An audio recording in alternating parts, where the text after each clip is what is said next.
I am trying to set an arrangement up for advertisements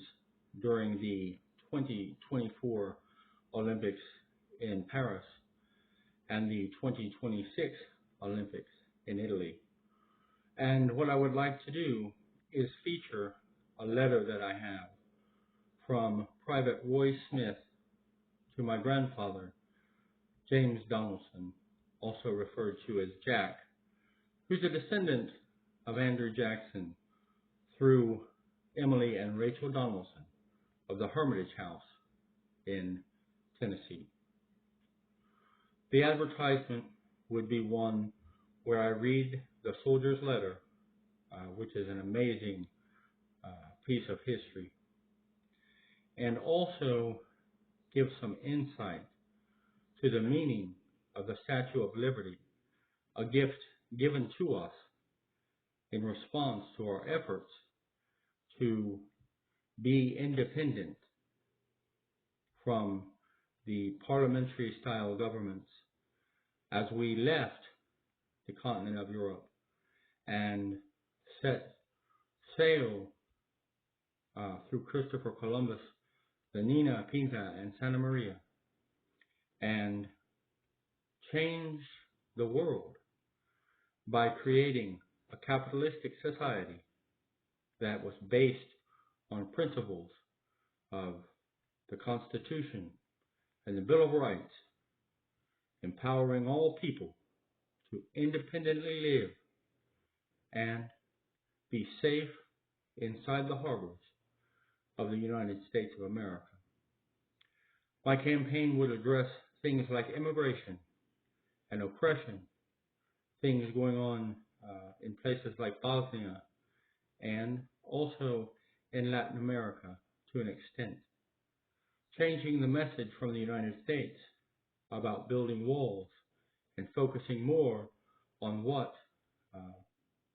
the people who gave us the gift of the Statue of Liberty knew long ago. I would like to involve my friends in the wine industry as well as the beer industry. That is something that I excelled in here in Dayton, Ohio, working with people like Nick Ducey, Brock Anderson, and Vale Miller Jr. And tie it in with the Peroni and the Calipari wine commercials for the Olympics, letting people know the story of my ancestors who derived by taking Florida in the campaigns against the Indians and trying to organize the United States of America in a time that few of us can understand from Native Americans, and being the descendants of immigrants themselves. My great ancestor, Andrew Jackson, was one of the first congressmen